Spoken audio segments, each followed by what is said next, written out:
Vector का question. Unit vector हम आपको पढ़ाए भी थे पहले, तो उससे रिलेटेड ही क्वेश्चन देखते हैं। ठीक है, पहला है फॉर्मूला बेस्ड क्वेश्चन। तो इसमें बोला है which of the flowing represent unit vector. तो यूनिट वेक्टर हमको पता है क्या होता है, जब भी बोले यूनिट वेक्टर तो होगा ए वेक्टर बटा मॉड ऑफ ए वेक्टर। ठीक है, मतलब याद रखिएगा, ऊपर में वेक्टर रहेगा, नीचे में मॉड ऑफ ए वेक्टर रहेगा, या फिर जो भी वेक्टर रहे आपका। ठीक है, ऊपर वेक्टर और नीचे मॉड।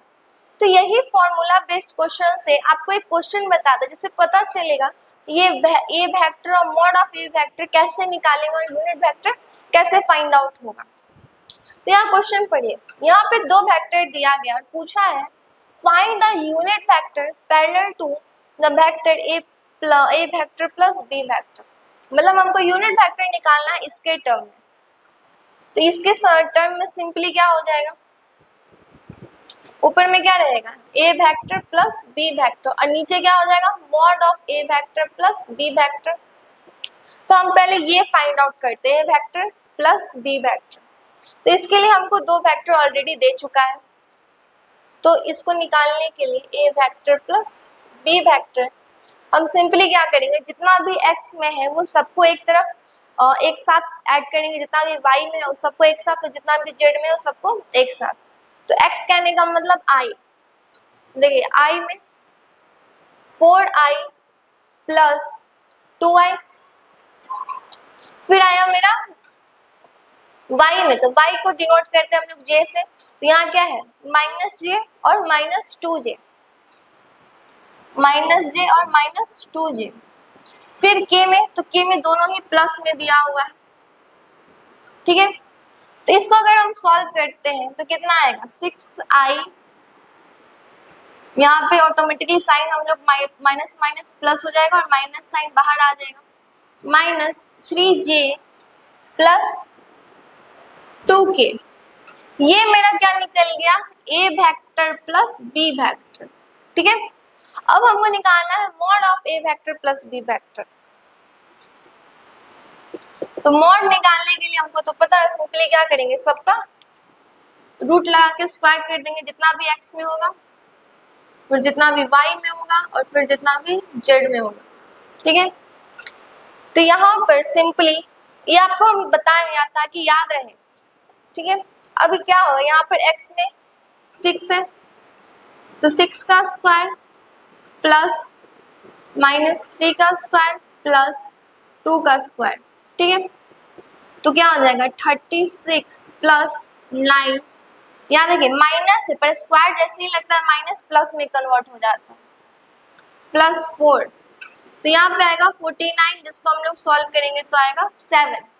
तो हमको ये लिखना है क्योंकि पूछा गया क्वेश्चन में कि यूनिट वेक्टर बताना है आपको parallel to a vector plus b vector के। तो यहाँ पर a vector plus b vector और mod of a vector plus b vector, तो आंसर मेरा जाएगा, ऊपर में हम इसका निकाले थे तो क्या आया 6i minus 3j plus 2k और नीचे में क्या जाएगा 7। ठीक है, तो ये मेरा आंसर हो गया। तो आप निकालने का तरीका समझ गए कि अगर कभी भी यूनिट वेक्टर का पूछा तो यूनिट वेक्टर ऊपर क्या रहेगा वेक्टर और नीचे मॉड ऑफ वेक्टर। तो मॉड ऑफ वेक्टर निकालने के लिए हम लोग रिजल्टेंट निकालते हैं। तो इस क्वेश्चन को आप नोट डाउन कर लीजिए, स्टार मार्क कर लीजिए, क्योंकि ये थोड़ा सा डिफिकल्ट और थोड़ा हटके क्वेश्चन है बाकी से। ठीक है, अब हम लोग नेक्स्ट क्वेश्चन देखते हैं। देखिए इसमें हम लोग को क्या करना है, इस क्वेश्चन में यूनिट वेक्टर निकालना है। तो यूनिट वेक्टर निकालने का सिंपल फॉर्मूला होता है ए वेक्टर बटा मॉड ऑफ ए वेक्टर। तो इसमें ए वेक्टर दिया हुआ है, हमको निकालना क्या है मॉड ऑफ ए वेक्टर। तो मॉड ऑफ ए वेक्टर निकालने के लिए सिंपली क्या करेंगे कि जो दिया हुआ है उसको रूट के अंदर ले जाएंगे और स्क्वायर कर देंगे, 2 स्क्वायर प्लस 3 स्क्वायर प्लस 1 का स्क्वायर। ठीक है, तो ये ओवरऑल अगर इसको हम निकालते हैं तो ये क्या हो जाएगा रूट अंडर 4 प्लस 9 प्लस 1, मतलब रूट अंडर 14। तो इसका आंसर क्या निकल के आएगा, ए वेक्टर दिया हुआ है 2i plus 3j plus k और नीचे क्या हो जाएगा रूट अंडर 14। तो देखिए इस क्वेश्चन में एक ही वेक्टर था तो हम उसकी जगह लिख दिए, और प्रीवियस क्वेश्चन में 2 वेक्टर दिया हुआ था इसीलिए दोनों को ऐड करके लिखे थे। ठीक है, तो ये अभी तक का हम आपको बताने जा रहे हैं सबसे हार्ड क्वेश्चन और थोड़ा अलग कॉन्सेप्ट का है, तो इसको ध्यान से समझिएगा। इसमें क्या बोला है, एक्स वाई कॉम्पोनेंट है जिसमें कोई वेक्टर p दिया हुआ है जिसका मैग्नीट्यूड 5 और 6 है। तो x को हम लोग डिनोट करते हैं i से और y को डिनोट करते हैं j से।